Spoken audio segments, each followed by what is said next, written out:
Email security क्या है, सो हमारा नेक्स्ट टॉपिक है। अब जब हम लोग बात करते हैं डॉस अटैक की, सो डॉस अटैक क्या है या किस तरीके से वो काम करता है। तो डॉस दैट इज, उसको हम लोग फुल फॉर्म है actually denial of service. So denial of service attack actually एक होता है, इसका पूरा अटैक एक्चुअली कह सकते हैं हम इसको। तो उसमें क्या होता है कि डिनाइल ऑफ सर्विस अटैक के अंदर इसका मतलब है DOS, that is denial of service. अब वो क्या होता है कि डॉस के अंदर कोई भी वेबसाइट्स जो है, कोई भी वेबसाइट या सर्वर है बेसिकली, तो हर एक वेबसाइट का सर्वर होता है नॉर्मली। एंड जो वेबसाइट हम लोग एक्सेस कर पाते हैं, वेबसाइट देख पाते हैं, वेबसाइट के अंदर जो भी डेटा होता है, तो वो एज अ सर्विस है हमारे लिए एज अ यूज़र। एंड उसका जो डेटा होता है स्टोर, वो होता है सर्वर के अंदर। ठीक है। अब सर्वर क्या करता है, हम वेबसाइट के अंदर जो डेटा है वो सर्वर के पास, सर्वर के अंदर स्टोर होता है, वहाँ से वो फैच करता है एंड देन वो डेटा हमको वेबसाइट के अंदर दिखाता है, राइट। अब ये जो डेटा दिखाता है वो एज अ सर्विस हम लोग गिनते हैं, वो सर्विस गिना जाता है। ठीक है। सो अब उसमें ऐसा होता है कि जब बहुत सारी लोग, मतलब बेसिकली नॉर्मली हम कह सकते हैं, ऐसे चलो मैं एक वेबसाइट विजिट कर रहा हूँ एंड नॉर्मली मैंने उसकी वेबसाइट में कोई फीचर्स देखे, क्या सर्विसेज हैं। चलो लेट्स से वो एक ई-कॉमर्स वेबसाइट है, राइट। मैं शॉपिंग करने गया, वो वेबसाइट पे मैंने सामान देखा, मैंने ख़रीदा एंड देन पेमेंट कर देना, ऑल दिस थिंग हो गया। ठीक है। लेकिन इन केस ऐसा होता है कि बहुत सारे, अभी क्या फेस्टिवल ऑफर, फेस्टिवल चलता है तो बहुत सारे ऑफर चलते हैं, राइट। सो उसमें ऐसा होगा, let's say Republic day offer आ गया, तो बहुत सारे लोग वो वेबसाइट पे आ गए, बहुत सारे यूजर्स वो वेबसाइट पे आ गए। तो ऐसा हो सकता है कि वेबसाइट स्लो हो सकती है। तो ऐसा होने का रीज़न क्या है कि जो सर्वर है उसकी जो कैपेसिटी है एक टाइम पर कितने यूज़र लेने की, वो कम थी। बिकॉज ऑफ दैट ओनली कि आपका जो ये बहुत सारे यूज़र्स आने से क्या हो गया कि वेबसाइट या स्लो हो गया, है ना। सर्वर इतना स्टोरेज कैपेसिटी नहीं दे पाए। जैसे कि आपने भी कभी देखा होगा, आपका अगर पुराना लैपटॉप हो तो बहुत सारी चीज़ें चलाते हैं हम लोग लैपटॉप के अंदर, तो लैपटॉप स्लो हो जाता है। वैसा ही कुछ ऐसा होता है सर्वर के साथ कि बहुत सारे लोग वो वेबसाइट एक्सेस कर रहे हैं जो एक्चुअली सर्वर के अंदर स्टोर्ड है। तो सर्वर की बहुत सारी रिक्वेस्ट जनरेट होती है सर्वर के ऊपर, बहुत सारा डेटा एक्सेस होता है, बहुत सारे लोग यूज़ कर रहे हैं। तो सर्वर की कैपेसिटी है, लेट्स से एक टाइम पर सेकंड वो 1000 लोगों को एक्सेस दे सकता है, 1000 लोग उसको वेबसाइट एक्सेस कर सकते हैं। ये उसका एक हाल में कैपेसिटी है। अब क्या हो गया कि 1000 की जगह पे वहाँ पे 5000 लोग आ गए, है ना। वेबसाइट ओपन करने के लिए 5000 लोग आ गए, 5000 लोग वेबसाइट विजिट कर रहे हैं। तो ऑब्वियसली धीरे धीरे सर्वर स्लो हो जाएगा, सबके रिक्वेस्ट एक्सेप्ट नहीं कर पाएगा, बहुत सारे लोग वेबसाइट एक्सेस नहीं कर पाएंगे, राइट। तो बेसिकली ये जो लोग हैं वो वेबसाइट की सर्विसेज नहीं एक्सेस कर पा रहे हैं, राइट। सो इस तरीके से लेट्स से अगर और ज़्यादा लोग आ गए, लेट्स से 10,000 लोग आ गए, वेबसाइट का कैपेसिटी था एक टाइम पर 1 सेकंड के अंदर 1000 रिक्वेस्ट एक्सेप्ट करने का, तो अब 10,000 लोग आने से क्या हो गया, वेबसाइट पूरा क्रैश हो जाएगा, है ना। और कोई भी लोग वेबसाइट एक्सेस नहीं कर पाएंगे, वेबसाइट की सर्विसेज एक्सेस नहीं कर पाएंगे, और हमने बेसिकली जो एक्सेस होना चाहिए वो नहीं हो पा रहा है। तो उसको हम लोग कह सकते हैं डिनाइल ऑफ सर्विसेज, है ना। और वो सर्वर बेसिकली सर्विसेज नहीं दे पा रहा है या डिनाई कर रहा है कि भाई ये सर्विसेज हम नहीं दे पाएंगे, मतलब बेसिकली कंप्यूटर भाषा में ये सब हो रहा है। ठीक है। सो इसको हम लोग कहते हैं डिनाइल ऑफ सर्विसेज। अब एक हो जाए या ये कर सकते हैं हम लोग, उसके लिए अगर मैं अटैक करता हूँ, साइबर अटैक करता हूँ, तो उसको हम लोग कहते हैं डिनाइल ऑफ सर्विस अटैक। उसमें क्या होता है कि लेट्स से कोई और एक सर्वर है और उसके अंदर ये मैंने देखा, उसको मैं पहले चेक करूँगा कि ये सर्वर की कैपेसिटी क्या है, एक टाइम पर कितने यूज़र्स ये एक्सेप्ट कर सकता है, एक टाइम पे कितने डेटा साइज का पैकेट ये एक्सेप्ट कर सकता है। एंड फिर मैं उसको बहुत सारे डेटा पैकेट्स भेजूंगा, है ना। वो हो सकता है सारे के सारे फेक हो, है ना। सो बहुत सारे फेक रिक्वेस्ट मैंने भेजी, तो सर्वर क्या होगा, क्रैश हो गया एंड सर्वर बंद हो गया। सो सर्विसेज नहीं दे पाएगा। तो ऐसा मैंने जानबूझ के किया, मैंने एक साइबर अटैक किया उसके ऊपर। इसको हम लोग कह सकते हैं डिनाइल ऑफ सर्विस अटैक। ठीक है। अब ऐसा होता है कि उन लोगों को पता चल गया कि भाई ऐसा कुछ हो सकता है और हमारी वेबसाइट डाउन हो सकती है ना, ऑल दिस थिंग। सो अब उन्होंने समझ गए वो लोग कि भाई ये हमें नहीं होना चाहिए, हमारी सर्विसेज हैं, हम पैसे कमा रहे इससे, तो हमें ये ध्यान रखना चाहिए ऐसा ना हो पाए, है ना। जेन्युइन भी रीज़न हो सकता है कि भाई बहुत ज़्यादा यूज़र आ गए तो वेबसाइट डाउन हो गई या सर्वर डाउन हो गया। सो अब वो क्या करते हैं, वो अपनी सर्वर की कैपेसिटी बढ़ा देते हैं। जैसे कि हम भी क्या करते हैं, भाई 4 GB रैम होता है तो 8 GB कर देते हैं, 8 GB के 16 GB रैम कर देते लैपटॉप के लिए, ताकि स्पीड अच्छी आए। HDD है तो HDD कर देते हैं, तो इससे क्या हमारा कंप्यूटर फास्ट चलेगा। सेम सिनेरियो यहाँ पर है सर्वर के अंदर, यहाँ पे ये लोग स्पेस स्टोरेज सब बढ़ा देते हैं ताकि मैक्सिमम लोग एक टाइम पर सारे यूज़र यूज़ कर पाए वेबसाइट सर्विसेज। अब ऐसा था कि मेरी जो कैपेसिटी थी एज ए हैकर कि मैं एक टाइम पर 10,000 रिक्वेस्ट भेज सकता हूँ, लेकिन अब सर्वर की कैपेसिटी बढ़ गई है। तो अब वो 1000 का रिक्वेस्ट एक्सेप्ट का कैपेसिटी था, उन्होंने 20,000 का ले लिया कि 10 क्या 20,000 लोग भी आ जाए एक टाइम पर एक सर्वर पर, तो मैं हम लोग वो सर्विसेज दे पाएंगे। बेसिकली वेबसाइट की सर्विसेज कोई भी एक्सेस कर सकता है। सो अभी क्या हो गया, अब मैं करने जाऊँगा अटैक, तो मैं तो एक टाइम पर 1000 कैपेसिटी थी पहले, तो मैं 10,000 तक कर पा रहा था। अब इन्होंने कैपेसिटी बढ़ा दी, तो अब मैं 10,000 ही रिक्वेस्ट भेज सकता हूँ, 20,000 नहीं भेज सकता, है ना। तो मेरा भी एक कैपेसिटी था, एक लिमिट था, तो मैं इससे ज़्यादा रिक्वेस्ट नहीं भेज सकता। अब मैं क्या करूँगा कि यार मेरे को तो ये करना ही है, तो मैं क्या करूँगा, मेरे कुछ दोस्तों को बुलाऊँगा, बोलूँगा भाई मेरे को मदद चाहिए, आप थोड़ा मदद कर दो ये हैकिंग करने के लिए, राइट। सो मैं कुछ 4-5 दोस्तों को बुलाऊंगा, बोलूँगा भाई आ जाओ मेरे साथ है, हमें डॉस अटैक करना है। तो जब हम लोग 4-5 लोग एक साथ डॉस अटैक करते हैं उसी सर्वर पे जिसका कैपेसिटी था, अब नया कैपेसिटी था 20,000, है ना। तो एक टाइम पर वो सर्वर जो है 20,000 request, active request, website request या कोई भी टाइप की रिक्वेस्ट हो सकती है, वो एक्सेप्ट कर सकता है। तो वो कैपेसिटी उसका बढ़ गया। अब मैं अकेला था तो नहीं कर पा रहा था, तो मैंने 4-5 लोगों को बुला दिया, वो हर कोई, सारे के सारे मेरे 4-5 दोस्त एक साथ मिल के, है ना, वो 10,000 रिक्वेस्ट भेज रहे हैं। तो 5 लोग मिलकर भेज रहे, तो 50,000 रिक्वेस्ट हमने भेज रहे हैं।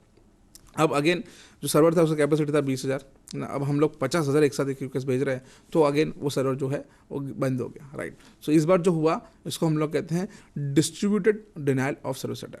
हम सब ने DOS किया, डिनाइल ऑफ सर्विस अटैक किया हमने, लेकिन वो डिस्ट्रीब्यूटेड था, बहुत सारे लोग एक साथ कर रहे थे, इसलिए हम उसको कहते हैं distributed denial of service attack. So वही चीज़ यहाँ पर लिखी है, DoS attack and DDoS attack. So इसलिए यहाँ पहले देखोगे, पहले वाले पिक्चर के अंदर ऊपर में एक PC था, सर्वर था, यहाँ बाद में नीचे 4 PC और सर्वर है। So same scenario but different circumstances, right. इसको हम लोग DDoS अटैक भी कहते हैं। So DoS attack and DDoS attack, जो बहुत ईजी है, बहुत कॉमन है, बहुत लोग करते हैं ऐसा, टाइम पास के लिए भी करते हैं। एंड ये बहुत सेंसिटिव है, बिकॉज आपका जो वेबसाइट है, बिजनेस है, या आपकी सर्विसेज हैं, या कोई भी चीज़ हो सकती है, ये सब बंद हो सकती है, राइट। जैसे कि एग्जांपल, ऐसा यूजुअली कहाँ होता है, ये कॉलेज के में होता है। कहाँ पे? कॉलेज में, मतलब जब जेन्युइन तरीके से, गलत तरीके से नहीं। जैसे कि कॉलेज में जब रिजल्ट आता है ना, बहुत बड़ी इंजीनियरिंग कॉलेज है ना, 5-10 हज़ार स्टूडेंट्स है कॉलेज के, एंड नॉर्मल छोटा सा कॉलेज है, लेकिन स्टूडेंट ज़्यादा है, राइट। सो उनका जो वेबसाइट होगा वो नॉर्मल छोटा कैपेसिटी का वेबसाइट होगा, कभी कभार वो लोग यूज़ करते होंगे। सो अब वो अब वो लोग रिजल्ट दिखाने के लिए वो लोग क्या है, ये वेबसाइट, कॉलेज का वेबसाइट ही यूज़ करते हैं। सो अब कॉलेज के जो वेबसाइट वो लोग यूज़ करते हैं रिजल्ट दिखाने के लिए, अब एक साथ रिजल्ट आ गया सबका, तो 5,000 लोग, 5,000 बच्चे एक साथ सर्वर वेबसाइट एक्सेस कर रहे हैं, सर्वर एक्सेस कर रहे हैं कि रिजल्ट देखने के लिए, तो ऑब्वियसली वेबसाइट बंद हो जाता है या काम नहीं करता, या एक साथ सब में से कुछ लोग ही एक्सेस कर पाते हैं, कुछ नहीं कर पाते, ऐसा, राइट। सो ये just because of that only, कि जो सर्वर का कैपेसिटी है एक टाइम पर कुछ लिमिटेड रिसोर्सेज की है, तो वो लिमिटेड लोगों को ही दिखा पाएगा, बाकी लोग नहीं एक्सेस कर पाएंगे। तो ऐसा भी ये जेन्युइन चीज़ें हैं, ये सब ऐसा होता है, लेकिन it's not an attack, but कोई जानबूझ के करता है सब कुछ बंद करने के लिए, तो हम लोग कह सकते हैं it's DoS cyber attack, DoS attack. ना उसके अंदर अब ऐसा है कि चलो मैं अकेला था एंड मैंने सर्वर पे हैक कर लिया, मैंने सर्वर उड़ा दिया, ठीक है। लेकिन अभी ऐसा है कि मेरे दोस्त नहीं है, ऐसा हो सकता है कभी कभार। सो मैंने दोस्तों को बुलाने के, भाई मेरे पास कोई दोस्त ही नहीं था, तो मैं क्या करूँ, फिर मैं क्या कर सकता हूँ, बहुत सारे अलग अलग बॉट्स, हमने बात किया था मेलवेयर के अंदर, आपको याद हो तो अलग अलग टाइप के मेलवेयर्स होते हैं। तो मैंने कहा था बॉट करके एक मेलवेयर होता है, जो मैं किसी बहुत सारे सिस्टम्स के अंदर, ये मेरे बॉट्स जो मेलवेयर है वो मैं इंस्टॉल कर दूंगा जितने भी सिस्टम से, फिर वो उसके सिस्टम के रिसोर्सेज मैं यूज़ कर पाऊँगा, एंड देन वो सारे रिसोर्सेज का इस्तेमाल करके, वो सारे सिस्टम्स का इस्तेमाल करके मैं फिर मेरा जो टारगेट सर्वर है या टारगेट वेबसाइट्स हैं जो भी है, उसको मैं हैक करने का ट्राई करूँगा। सो अगेन, जब डिनाइल ऑफ सर्विस अटैक हुआ यूजिंग मल्टीपल रिसोर्सेज, यहाँ पे हमने लोग यूज़ नहीं किए हैं, ठीक है। हमने उस टाइम पे, मैंने पहले सिनेरियो एग्जांपल दिया कि दोस्त लोग, अभी दोस्त के कंप्यूटर ही थे, इन द एंड कंप्यूटर ही थे जिसका हमने यूज़ किया। यहाँ पर इंसान की ज़रूरत नहीं है, मैं क्या कर सकता हूँ कि बहुत सारे सिस्टम्स मैं कॉम्प्रोमाइज़ कर सकता हूँ, बहुत सारे PC है, कंप्यूटर है, उसके अंदर मैं क्या करूँगा कि मैं मेलवेयर डाल दूंगा कुछ भी करके। तो हमने जो बात किया कैसे मेलवेयर बना सकते हैं हम, ये सब चीज़ें, राइट। तो वैसे मैं बॉट है ना, बहुत सारे सिस्टम्स के अंदर, लैपटॉप्स के अंदर, ब्राउज़र के अंदर मैं डाल दूंगा।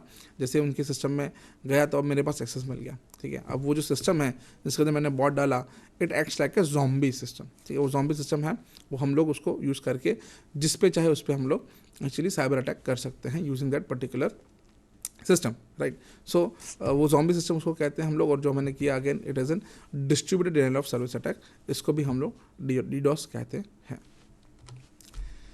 ना ये जो बॉट है, सो बॉट एग्जैक्टली क्या है, it's a piece of malware, हाँ एक टाइप का मेलवेयर ही है, जिसका हम लोग इस्तेमाल करके हम लोग किसी के सिस्टम को एक्वायर कर लेते हैं। यूजुअली क्या होता है कि आप लेट्स से एग्जांपल, कोई वेबसाइट आप यूज़ कर रहे हो, कोई भी आप इंटरनेट में गए कुछ डाउनलोड कर रहे हो, कोई फाइल डाउनलोड करने गए, कोई मूवी डाउनलोड करने गए, ऐसा कुछ भी आप डाउनलोड करने गए हो, जब आपने ये कुछ डाउनलोड किया फ्री का, अगेन मैं बता रहा हूँ फ्री चीज़, मैं 2 दिन से ही बोल रहा हूँ, फ्री में भरोसा नहीं करना है, राइट। कुछ फ्री में सॉफ्टवेयर डाउनलोड करने गए, कोई फ्री में सॉफ्टवेयर डाउनलोड करने गया, कोई मूवी डाउनलोड करने गया, ऐसा कुछ भी सॉन्ग्स डाउनलोड करने गए।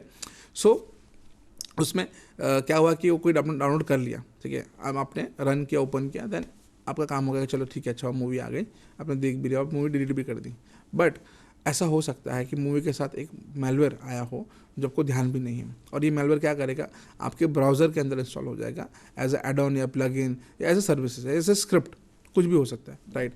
अब फिर ये क्या होगा कि आपके ये स्क्रिप्ट जो आपके ब्राउज़र के अंदर हो गई है इंस्टॉल, राइट, वो हैकर जिस तरीके के इंस्ट्रक्शन पास करेगा उस तरीके से ये काम करता है, ठीक है। अब ऐसा है कि चलो मैंने ये बहुत सारे बॉट्स मैंने बनाए, एंड मैंने बहुत सारे बॉट्स जो है अलग अलग सिस्टम के अंदर मैंने ये डाल दिए हैं, बॉट्स बहुत सारे अलग अलग सॉफ्टवेयर के अंदर, अलग अलग मेरे टारगेट है, basically they are my victim, वो मेरा टारगेट है लेकिन वो लोग विक्टिम है, राइट। सो वो टारगेट जो है मेरे, सो उनके सिस्टम में मैंने बहुत सारे बॉट्स डाल दिए। ऐसे मैंने लेट्स से 100 अलग अलग कंप्यूटर के अंदर मैंने ये बॉट मेलवेयर मैंने डाल दिए हैं, एंड देन ये जो बॉट मेलवेयर है मेरे, उनका मैंने एक नेटवर्क बनाया है, उसको हम लोग कहते हैं बॉट नेट, ठीक है। और उसको कंट्रोल करने के लिए ऑब्वियसली 100 सिस्टम है, अब 100 मेलवेयर, 100 बॉट, मतलब एक पूरा का पूरा 100 कंप्यूटर गिनो हम, राइट, 100 कंप्यूटर हम गिन सकते हैं, और ये 100 कंप्यूटर मुझे एक्सेस करने और मुझे उसमें से अलग अलग रिसोर्सेज यूज़ करने हैं, अलग अलग सर्विसेज रन करनी है, तो मैं अकेला मतलब सही से नहीं करवाऊंगा, एक एक इंडिविजुअल करना पड़ेगा मुझे। तो उसके लिए मैं एक सेटअप यूज़ करूँगा, इसको हम लोग कहते हैं control and command centre. So control and command centre में 100 अलग अलग डिवाइसेस को मैं कनेक्ट करूँगा, जिसमें जैसे मुझे स्क्रिप्ट रन करनी है, सब में एक साथ जो भी रन करना है मैं कर सकता हूँ, उसका यूज़ करके मैं ये करूँगा। यानी ये जो पूरे बॉट्स का 100 कंप्यूटर है, वो जिसके अंदर मैंने ये बॉट डाले हैं, उसका जो ये नेटवर्क बनता है उसको हम लोग कहते हैं बॉट नेट, और बॉट नेट का इस्तेमाल करके फिर मैं एक साथ जिस पे चाहूँ उस पर डीडोस अटैक कर सकता हूँ, ठीक है। ऐसा कुछ काम करता है botnet control command centre जो मैं कह रहा था अभी। सो उसमें ऐसा है कि आप बॉट मास्टर हो, बेसिकली आप एक हैकर हो जिन्होंने ये बॉट्स बनाए हैं, आपने ये बॉट्स बहुत सारी जगह पे डाल दिया, अलग अलग सिस्टम के अंदर, अलग अलग phone, laptop, IoT devices, mobile phones, कहीं पे भी हो सकता है ये, ठीक है। और आप फिर उसको मैनेज कर रहे हो कंट्रोल कमांड सेंटर से। फिर आपको जो भी मैलिशियस एक्टिविटी करनी है वो आप कर सकते हो, जैसे कि आप स्पैम जनरेट कर सकते हो, मल्टीपल लोगों को स्पैम मेल्स, स्पैम मैसेज जा सकते हैं, डीडोस अटैक करना तो कर सकते हो, इनफैक्ट लोगों के सिस्टम को इन्फेक्ट कर सकते हो, फिशिंग आप कर सकते हो, मल्टीपल टाइप की फिशिंग्स कर सकते हो आप using this botnet network. And वो कोई भी आपका टारगेट कोई भी हो सकता है, कोई वेबसाइट है, कोई मोबाइल एप्लीकेशंस हैं, या मोबाइल खुद है, या लैपटॉप है, कुछ भी हो सकता है, आप जो चाहे वो आप कर सकते हो using your this botnet network, right? So bot network is a bot network and you can use in control and command center, जहाँ से आप ये सब कुछ कर सकते हो। सो आप सोच सकते हो कि आपके पास एक आर्मी है, इसको हम लोग बॉट आर्मी भी कह सकते हैं, राइट। सो ये आर्मी है, जो आप बोलोगे, जैसा आप बोलोगे वैसा होगा, जो आप चाहोगे वो यहाँ पे ये होगा। एंड ये जो आप बॉट मास्टर हो गए, और आपके जो ये सिस्टम है, जो बॉट्स हैं सारे सिस्टम्स के अंदर, उसको हम लोग बॉट कहते हैं। जो सिस्टम बन जाती है, जो हमारा टारगेट है, बेसिकली जो विक्टिम है यहाँ पर, उस सिस्टम को हम लोग कहते हैं ज़ॉम्बी। बिकॉज वो ज़ॉम्बी क्यों कहते हैं, बिकॉज वो ऐसा ही करता है, ऐसा ही उसकी हरकतें जो उसका जो मास्टर है जो करता है, मतलब master slave kind of an example, जहाँ पे उसमें ज़ॉम्बी में ऐसा होता है। शायद आपने कोई मूवी देखी हो ज़ॉम्बी की, जहाँ पर जो मेन ज़ॉम्बी होता है वो जो बोलता है, जो वो करता है, वही बाकी लोग करते हैं, right. Mostly they are followers. शायद आपने वो मूवी देखी, मम्मी करके एक बहुत बड़ी मूवी है, राइट। तो उसके अंदर वो जो मम्मी होता है वो बोलता है भाई ये करो वो करो, वैसे सब लोग करते हैं। सो सेम सिनेरियो यहाँ पर। फिर है बॉटनेट अटैक्स। सो बॉटनेट अटैक्स जो हैं उसके अंदर आप ये बहुत अच्छा एग्जाम्पल है कि किस तरीके से काम करता है। सबसे पहला जैसे कि आप देख सकते हो इन्फेक्शन, जैसे कि आपने क्या किया कि इन्फेक्ट कर दिया सामने वाले सिस्टम को, बॉट उसके सिस्टम में डाल दिया, है ना, उसको सिस्टम को बना दिया आपने ज़ॉम्बी। तो that's the first step, infect कर दिया आपने उसके सिस्टम में, बॉट डाल दिया। सेकंड है कनेक्शन एस्टेब्लिश करना उसका। आपका जो बॉट है, जो है अपने बना डाला है उसके सिस्टम के अंदर, उसको हमारे जो कंट्रोल एंड कमांड सर्वर है या कंट्रोल एंड कमांड नेटवर्क है, तो वहाँ पे कंट्रोल कमांड सेंटर है, वहाँ पे हमने सेटअप किया है। Centre mostly this is we can set up a server and all this thing, right. So इस तरीके से हमने कनेक्शन एस्टेब्लिश किया हमारे बॉट का एंड कंट्रोल कमांड सर्वर का, एंड देन वो कंट्रोल कर रहा है किसको, हमारे बॉट नेटवर्क को, हमारे पूरे के पूरे बॉट्स के नेटवर्क को, एंड वो हम लोग यहाँ पे देख सकते हैं कि बॉट नेट कनेक्ट किया है। Third step that is control. Then फिर जो हमारे बॉट नेट्स हैं उसका इस्तेमाल करिए। एक दो बॉट नेट है जैसे हमारे, एक दो बॉट नेटवर्क के अंदर अभी हाल में एक दो है सिस्टम, अब मुझे और बढ़ाने हैं, और भी बहुत सारे लोग को मुझे मेरे है ना बॉट नेट में ऐड करना है, उनके नेटवर्क इन्फेक्ट करना है, तो उसके लिए मैं मल्टीपल टेक्निक्स का इस्तेमाल करूँगा, मालवेयर डिस्ट्रीब्यूशन टेक्निक का इस्तेमाल करूँगा मोस्टली। एंड ये मालवेयर ही हमारा, राइट। तो मालवेयर डिस्ट्रीब्यूशन टेक्निक के अंदर हम लोग अलग अलग सोशल मीडिया पोस्ट यूज़ कर सकते हैं, अलग अलग वेबसाइट्स यूज़ कर सकते हैं, अलग अलग लोगों को ईमेल्स कर सकते हैं। ऐसे बेसिकली ये बहुत कॉमन वैकेंसी। अभी सब लोग क्या करते हैं, मैक्सिमम सोशल मीडिया यूज़ करते हैं, ईमेल चेक करते हैं एंड वेबसाइट विजिट करते हैं, राइट। यही करते हैं लोग इंटरनेट पे, राइट। तो यही चीज़ मैं यूज़ करके मैं लोगों के सिस्टम में कुछ भी करके मैं ट्राई करूँगा कि उनके सिस्टम में ये हमारे बॉट जो है वो चले जाए, राइट। तो उसके लिए मैं ये पूरा सेटअप करके दूंगा, एंड देन बाद में again same scenario, same process, पूरा वापस उनका सिस्टम इन्फेक्ट हो गया, जैसे मैंने मेलवेयर डिस्ट्रीब्यूशन किया, सबके सिस्टम में घुस गया, इन्फेक्ट हो गया, देन अगेन उसको मैं कनेक्ट करूँगा, देन उसको बॉटनेट में मैं कनेक्ट कर दूँगा, कंट्रोल कमांड सेंटर में सिंक कर दूँगा। तो इस तरीके से हम लोग पूरा का पूरा बॉटनेट अटैक बेसिकली प्लान कर सकते हैं और कर सकते हैं। Now what can bad bots do? So अगर ये जो बॉट्स हैं वो ऐसा हो सकता है कि जो बॉट्स हैं वो कुछ भी कर सकते हैं, ऑब्वियसली वो बॉट्स जब भी है कुछ भी कर सकते हैं उसमें। सो उसमें वो लोग क्या कर सकते हैं कि आपके सिस्टम से जो भी डेटा है वो निकाल सकते हैं। देन आपके सिस्टम में जो भी कस्टमर एक्सपीरियंस जो है लोगों का बिगाड़ सकते हैं। जैसे आपकी वेबसाइट है तो वेबसाइट में बहुत सारे हमने ये बॉट्स डाल दिए तो वेबसाइट पूरा डाउन कर सकते हैं। तो जो लोग वेबसाइट विजिट कर रहे हैं, जेन्युइन यूजर्स हैं वेबसाइट्स के, तो वो एक्सेस नहीं कर पाएंगे, उसका एक्सपीरियंस खराब हो जाएगा। फिर है एक्सपोज इंटेलेक्चुअल प्रॉपर्टी। सो इसमें ब्रांड नेम मतलब कंपनी का नाम खराब हो सकता है, तो ये भी एक हो सकता है। Then sabotage inventory, sales and inventory. तो ऐसा हो सकता है कि हम लोग बॉटनेट का यूज़ करके कोई जैसे कि कोई ई कॉमर्स वेबसाइट है, वो लोग को सामान बेच रहे हैं, राइट। तो उसकी जो वैल्यूज़ हैं, प्राइसिंग है, राइट, उसका जो ऑलरेडी चीज़ें हैं वो हम लोग मैनिपुलेट कर सकते हैं, चेंजेस कर सकते हैं, तो उससे कंपनी को नुकसान हो सकता है। Then corrupt and skew web analytics data. So जो स्क्यू वेब एनालिटिक्स डेटा मतलब ये जितनी भी वेबसाइट्स हैं उसमें मल्टीपल यूजर्स आते हैं, राइट। बहुत से जैसे कि कोई ई कॉमर्स वेबसाइट, इसमें एक दिन में 1000 लोग विजिट करते हैं वेबसाइट पे। सो मैं बॉटनेट का इस्तेमाल करके मैं 1000 की जगह 10,000 दिखाऊंगा, तो उनको वो तो खुश हो जाएंगे, भाई 10,000 लोग विजिट कर रहे हैं हमारे वेबसाइट पे, right. So the manipulation of information we can do that. Sorry. Then ये zombies हैं जो मैं बोल रहा हूँ। सो zombies लाइक जैसे मैंने कहा कि कोई भी सिस्टम में हम लोग जो ये बॉट डालते हैं, राइट। सो वो जो बॉट सिस्टम में मैंने डाला है, तो वो जो कंप्यूटर है उसको हम लोग कहते हैं zombies। तो transport bots into like control go was to zombies, zombie हो जाते हैं zombies। देन एक साथ सारे के सारे आप कनेक्ट कर सकते हो। तो पहले एक बॉट था, उसको हमने सिस्टम के अंदर बॉट डाल दिया, वो जॉम्बी बन गया, एंड वो बहुत सारे सिस्टम के अंदर घुस गया, वो सारे के सारे सिस्टम जो जॉम्बी हो गए हमारे, तो वो हमारा जो है पूरा group of zombies of system, that is called our botnet, right. And then सबको एक साथ आप कंट्रोल कर सकते हो, बिकॉज वो सारे के सारे zombies है, आप सबको एक साथ कनेक्ट आप कर सकते हो। Then symptoms of DoS attack. So DoS attack आपके ऊपर, चलो ऐसे डॉस अटैक बहुत होते हैं, अलग अलग टाइप से हो सकते हैं। अगर डॉस अटैक आपके ऊपर होता है, राइट, सो कैसे पता चलेगा आपके ऊपर डॉस अटैक हुआ है? सो उसके क्या सिम्टम्स हैं? सो किस तरीके से हम लोग कह सकते हैं भाई ये डॉस अटैक हुआ है, राइट। सो सिम्टम्स क्या है? सो जैसे कि पहला है कि slow down the system, slow access to the files, sorry. So कोई भी फाइल एक्सेस करने का आप ट्राई कर रहे हो वेबसाइट के अंदर, नेटवर्क के अंदर, सर्वर के अंदर, कहीं पर भी हो सकता है आपके सिस्टम के अंदर, तो फाइल एक्सेस करना बहुत स्लो हो गया, आप जल्दी एक्सेस नहीं कर पाते। जैसे आपने कोई फाइल, नॉर्मली हम लोग क्या करते हैं, डबल क्लिक किया फाइल ओपन हो गया, राइट। नॉर्मल सिस्टम की बात कर रहा हूँ मैं। सो वैसे ही अगर आप वैसे कुछ करना चाह रहे हो वापस, डबल क्लिक किया पर फाइल ओपन नहीं हो रही, बहुत टाइम लग रहा है ऐसा, और वो कहीं पर भी हो सकता है, चाहे वो आपका नॉर्मल सिस्टम हो, चाहे वो सर्वर हो, चाहे वो नेटवर्क हो, या फिर वेबसाइट, राइट। सो कहीं पर भी ऐसा अगर होता है कि भाई फाइल ओपन होने में, लिंक ओपन होने में टाइम लग रहा है, तो देयर इज सम सस्पिशन कि कुछ नहीं, कहीं नहीं सही नहीं चल रहा है। नॉर्मली हम बोलते हैं भाई इंटरनेट स्लो है, ऐसा कुछ, राइट। सो ऐसा भी ये हो सकता है। फिर दूसरा है inability to access a specific website. So कोई वेबसाइट आप विजिट करने जा रहे हो जो एक्चुअली फिर आप नहीं कर पा रहे because of some reasons, and वहाँ पे वेबसाइट एक्सेस नहीं कर पा रहे हो। ये नॉर्मल वेबसाइट चलती है, बट आज एकदम ही क्यों ऐसा हो गया कि नहीं एक्सेस हो पा रही है। सो ये भी एक रीज़न हो सकता है, अगेन डॉस अटैक हुआ हो शायद। फिर इंटरनेट डिस्कनेक्शन ऐसा हो रहा है कि आप नेटवर्क के अंदर हो, आप कंप्यूटर नेटवर्क के अंदर हो, ऑफिस में हो, कंपनी में हो, सो वहाँ पे इंटरनेट चला गया।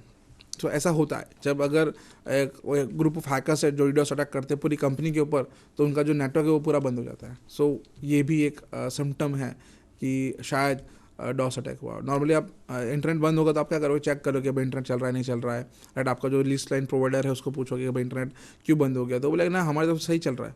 सो मतलब अगेन कुछ सस्पिशन है, कुछ इशू हुआ है, राइट। क्या इशू है तो थोड़ा इन्वेस्टिगेट करना पड़ता है। फिर problem accessing all the websites. So अगर एक आपका सर्वर है जहाँ पे बहुत सारी वेबसाइट्स हैं, कभी कभार ऐसा होता है कि चलो वेबसाइट में इशू आया है तो वेबसाइट एक्सेस नहीं कर पा रहे हम लोग, राइट। तो एक वेबसाइट नहीं चल रही बट सारी की सारी, सो अगेन सर्वर पे डॉस अटैक हुआ तो पूरा का पूरा सर्वर डाउन हो जाएगा, सारी वेबसाइट बंद हो जाएगी।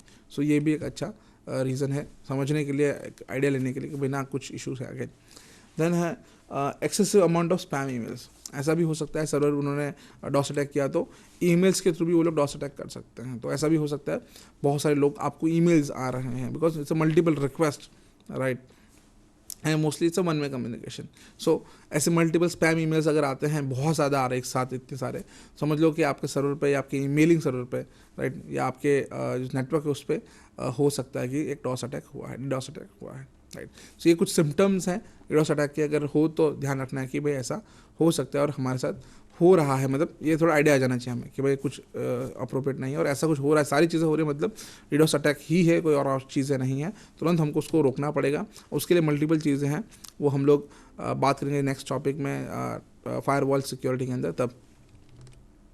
नाउ डॉस अटैक के टेक्निक्स जो है कौन कौन सी, अगर आपको डॉस अटैक करना है, आपको करना है या कोई कर रहा है, तो क्या पॉसिबल टेक्निक्स हो सकती हैं डॉस अटैक के लिए। पहला है बैंडविड्थ अटैक, जहाँ पर वो लोग ट्राई करेंगे आपकी बैंडविड्थ ज़्यादा से ज़्यादा कंज्यूम हो जाए एंड आप फिर उसका रिस्पांस सही से, आपका सिस्टम को जो इंटरनेट है वो रिस्पांस टाइम पे आप ना कर पाओ, राइट। तो उसके अंदर बहुत सारे ICMP फेक, हम लोग फेक ICMP रिक्वेस्ट भेज सकते हैं या जेन्युइन भेज सकते हैं, बहुत सारे ज़्यादा, लेकिन बहुत सारी रिक्वेस्ट भेज सकते हैं। ICMP इको पैकेट रिक्वेस्ट भेजेंगे तो हो सकता है उसका बैंडविड्थ कंज्यूम हो जाए और वो बाकी उसका जो बैंडविड्थ सर्वर है, लीज लाइन है, तो वो ज़्यादा रिक्वेस्ट और एक्सेप्ट ना कर पाए, ऐसा कुछ। Then service request flood attack. तो हम लोग क्या कर सकते हैं, हम लोग एज ए यूज़र हम लोग रिसोर्सेज यूज़ करने के लिए, रिसोर्सेज कंज्यूम करने के लिए बहुत सारे TCP कनेक्शन रिक्वेस्ट हम लोग भेजेंगे, हाई रेट कनेक्शन भेजेंगे, ताकि वो जो है सिस्टम है वो एक्चुअली रिस्पॉन्स टाइम पे ना दे पाए एंड देन हम लोग उस पर मतलब बेसिकली इट्स फ्लडिंग, मतलब बहुत सारी भेज रहे एक साथ हम लोग, right, services request. So service उसको टाइम ही नहीं मिलेगा कि हमको उसका रिस्पॉन्ड करें, राइट। सो अगर इसमें ऐसा होता है कुछ अराउंड 75 सेकेंड का एक डिले आता है। सो अगर आप लेट्स से आप सिग्नेचर फ्लैग अटैक करते हो तो उसके अंदर ये वेट करता है वो कि आपको आप पैकेट्स भेज रहे हो तो 75 सेकेंड्स तक वो रिस्पॉन्ड का वेट करेगा। उसमें it's an actually network logic, इसको हम लोग कहते हैं 3-वे हैंडशेक, जहाँ पर 3-वे हैंडशेक के अंदर ऐसा होता है कि एक यूज़र है वो उसको आप मतलब बेसिकली आपका सिस्टम है, दूसरा सिस्टम है, सिस्टम 1 सिस्टम 2, सिस्टम 1 सिस्टम 2 को है ना एक रिक्वेस्ट भेजता है कनेक्शन एस्टेब्लिशमेंट करने के लिए, उसको कहते हैं हम लोग कनेक्शन रिक्वेस्ट। और उसके अंदर होता है एक सिंक्रोनाइजेशन फ्लैग ना, वो TCP की रिक्वेस्ट भेजता है, उसके अंदर होता है एक सिंक्रोनाइजेशन फ्लैग, वो सिस्टम 1 से सिस्टम 2 पे जाता है एंड सिस्टम 2 उसका सिस्टम 2 है उसका एक्नॉलेजमेंट देता है। बेसिकली उसमें सिंक फ्लैग जाएगा SYN एंड एक्नॉलेजमेंट जाएगा ACK एंड देन वो एक्चुअली पहला सिस्टम दूसरे को भेजता है एंड दूसरा सिस्टम वेट करता है कि भाई इसका भी उसने एक्नॉलेजमेंट भेजा तो वहाँ पे उसका भी अपना भी खुद का सिंक्रोनाइजेशन फ्लैग वो भेजता है। देन वो वेट करता है कि भाई इसका मुझे एक्नॉलेजमेंट आएगा, फिर हम लोग कनेक्शन एस्टेब्लिश करेंगे, राइट। सो 3-वे handshake, synchronization, acknowledgement synchronization and then acknowledgement, ऐसा। सो दोनों एक दूसरे को एक्नॉलेजमेंट भेजते हैं और सिंक्रोनाइजेशन फ्लैग भी भेजते हैं। इट्स 3-वे कम्युनिकेशन प्रोसेस। उसके बाद एक्चुअली कनेक्शन एस्टेब्लिश होता है एंड देन बाद में कम्युनिकेशन शुरू होता है, राइट। सो जब तक उसको ये सेकंड पीस है उसको जब तक एक्नॉलेजमेंट नहीं मिलता है तब तक वो वेट करेगा और मोस्टली 35 सेकंड का ये डिले लेता है, 75 सेकंड का डिले लेता है कि भाई अभी आएगा, लेकिन हम कभी भेजते नहीं because it was an request, हम लोग सिर्फ अटैक कर रहे हैं, सिंक्रोनाइजेशन फ्लैग भेज रहे हैं, ऐसा। तो इस वजह से वो क्या प्रोसेस डिले हो जाती है एंड देन वो टाइम पे एक्सेस नहीं कर पाते सर्विसेज। ऐसा हो सकता है हम लोग बहुत सारी फेक रिक्वेस्ट हमने भेज दी तो फिर उसका एक्नॉलेजमेंट तो हम देने भी नहीं वाले हैं, राइट। तो वो सिस्टम तुम्हारा धीरे धीरे स्लो हो जाएगा, बंद हो सकता है, ऐसा भी हो सकता है। फिर है ICMP फ्लड अटैक्स, जिसमें हम लोग बहुत सारे ICMP फेक आईएस पैकेट्स भेजेंगे। सो उसका जैसे रिक्वेस्ट भेजेंगे हम लोग, इको रिक्वेस्ट भेजेंगे तो इको रिस्पॉन्स आएगा। सो बहुत सारे रिक्वेस्ट भेजेंगे तो वो उसको समझ में नहीं आएगा कि भाई इसका रिस्पॉन्स देना है नहीं देना है, या कोई जेन्युइन सिस्टम होगा जो वो एक्सेस करना चाहेगा वो सिस्टम, और जेन्युइन इको रिक्वेस्ट होगी तो उसको भी लगेगा ये भी फेक है, तो इस तरीके से वो कन्फ्यूज हो जाएगा एंड देन वो बंद हो सकता है। ऐसे बहुत सारे अलग अलग टाइप के हम लोग अटैक कर सकते हैं। डीडोस अटैक, ये सारे अलग अलग टाइप के डीडोस अटैक है या डॉस अटैक है। जैसे पीयर टू पीयर अटैक कर सकते हैं हम लोग, permanent denial of service attack कर सकते हैं, मतलब हमेशा के लिए बंद हो जाए ऐसा कुछ। Then application level flood attack कर सकते हैं, एप्लीकेशन लेवल पे हम लोग बहुत सारी रिक्वेस्ट भेज के हम लोग उसको बंद कर सकते हैं। Now different type of DDoS attack में जो कॉमन है बहुत, जैसे अभी मैंने बताया एक दो, उसमें से मेन है ये तीन, जिसमें application level attacks, protocol level attacks and volume based attack. Volume based मतलब बहुत सारे एक साथ फ्लडिंग करना, राइट, मैंने एक दो बताया एग्जांपल आपको वो। देन प्रोटोकॉल लेवल, सो प्रोटोकॉल के अंदर जितने भी प्रोटोकॉल्स हैं सिस्टम्स के अंदर, नेटवर्क के अंदर, उसका इस्तेमाल करके, राइट, वो एक अटैक है। एंड देन एप्लीकेशन लेवल, तो एप्लीकेशन लेवल पे जो वेबसाइट्स या सर्विसेज ये चल रही है सिस्टम के अंदर, नेटवर्क के अंदर, सो उसके साथ हमको छेड़छाड़ हम लोग करते हैं। तो इस तरीके से कुछ ये वेल नोन डीडोस अटैक या डॉस अटैक है जो हम लोग कर सकते हैं। नाउ अगर ऐसा हो रहा है, राइट, अगर लेट्स से अभी डॉस अटैक हो रहा है और हमें रोकना है या प्रिकॉशंस हमें लेना है, तो क्या ले सकते हैं? पहला है एक्टिव मॉनिटरिंग। ठीक है, हमें एक्टिव मॉनिटरिंग करते रहना है कि कौन से पैकेट्स आ रहे हैं, कौन से पैकेट जा रहे हैं, राइट, ये सारी तरीके से हमें ध्यान रखना पड़ेगा, एक्टिव मॉनिटर करना पड़ेगा, सारे पैकेट्स को ध्यान रखना पड़ेगा। दूसरा है उनके जो पैकेट्स, डेटा पैकेट्स होते हैं, उसके अंदर हेडर्स होते हैं, हर एक पैकेट का हेडर होता है, तो वो हमें ध्यान रखना है कि भाई ये हेडर के अंदर क्या क्या डिटेल्स हैं, उसमें से पता चल जाएगा भाई ये पैकेट्स किसका है, किसने भेजा है, सोर्स क्या है, IP क्या है, ऑल दिस थिंग। ठीक है, फिर है पैकेट फिल्टर्स। हर एक जो पैकेट्स आ रहे हैं, डेटा पैकेट्स आ रहे हैं नेटवर्क के अंदर, उसको पैकेट फिल्टर का यूज़ करके हमें ये चेक करना चाहिए और उसके पैकेट्स को फिल्टर करना चाहिए कि भाई सही डेटा है, काम का डेटा है तो नेटवर्क में भेजो, वरना हटा दो। Then change point detection, so regular basis में हमें ध्यान रखना चाहिए कि भाई डिटेक्शन होना चाहिए। हम बेसिकली कुछ IP एड्रेस चेंज हो गया, ऐसा कुछ इशू हुआ होता है तो डिटेक्शन हम लोग कर पाए, तो उसके लिए हम लोग IDS IPS यूज़ करते हैं। Wavelet based signal analysis and install antivirus and antivirus software, तो ये भी एक सॉफ्टवेयर जो बहुत सारे मेलवेयर्स भी लोग सेंड कर रहे हैं डीडोस अटैक के साथ साथ में, तो वो भी हमको इसको रोकना चाहिए। उसके लिए हमको अच्छे एंटीवायरस एंटी कुछ अच्छे एंटी मेलवेयर सॉफ्टवेयर हमको डाउनलोड और इंस्टॉल करने चाहिए। ठीक है, उसके अलावा और जो चीज़ें हैं जैसे कि बेसिक अवेयरनेस, हमको एक एटलीस्ट बेसिक अवेयरनेस हमको देनी चाहिए हमारे एम्प्लॉयज़ को कि भाई ऐसा कुछ हो रहा है, मतलब डीडोस अटैक हो सकता है, एंड ऐसा हो तो आपको ध्यान रखना है, और डीडोस अटैक हो सकता है किसी भी तरीके से, तो वो सब तरीके से हमें पता होना चाहिए, हमारे एम्प्लॉय को पता होना चाहिए कि भाई ऐसा कुछ हो रहा है, तुरंत हमको वो जानकारी दे। Disable enable unnecessary services and uninstall unused application, बहुत सारी सर्विसेज जो हैं जो अगर हो सकता है कि भाई हम कभी यूज़ नहीं करते हैं लेकिन बाय डिफॉल्ट उसके अंदर होती है, सो वो पुरानी हो जाती है, उसके अंदर कोई ना कोई वनरेबिलिटी निकलती है जिसका हमें ध्यान नहीं होता है, और उस वनरेबिलिटी का यूज़ करके ये हैकर्स हमारे सिस्टम में हैक कर सकते हैं या डीडोस अटैक कर सकते हैं कनेक्शन एस्टेब्लिश करने के बाद। सो ये सब चीज़ें ना हो, इसलिए हमें अनइंस्टॉल कर देनी चाहिए एप्लीकेशन। जो एप्लीकेशन हम यूज़ नहीं कर रहे हैं उसको निकाल देना चाहिए, और जिस एप्लीकेशन ज़रूरत नहीं है वो हमें निकाल देनी चाहिए। प्लस अननेसेसरी सर्विसेज अगर हमारे लैपटॉप से, PC से, कंप्यूटर से हो रही है एक्सेस, तो उसको हटा देना चाहिए, बंद कर देना चाहिए, डिसेबल कर देना चाहिए। और हमारे जितनी भी फाइल्स आ रही हैं बाहर से, हमारे सिस्टम के अंदर बाहर से या हमारे नेटवर्क के अंदर बाहर से आ रही है, एक्सटर्नल सोर्सेज से आ रही है, सारी की सारी प्रॉपर स्कैन होनी चाहिए, वेरीफाई होनी चाहिए, उसके बाद ही हमें ट्रस्ट करना चाहिए उस एप्लीकेशन पर। खास करके सर्वर की बात करें तो सर्वर का जो कॉन्फ़िगरेशन है वो बहुत इंपॉर्टेंट है, सो वो सही से सेटअप करना चाहिए और रेगुलर अपडेट्स करना चाहिए हमें। PC हो या फिर सर्वर हो, उसको हमें रेगुलर अपडेट्स करना चाहिए, तो अच्छा रहता है, सही रहता है।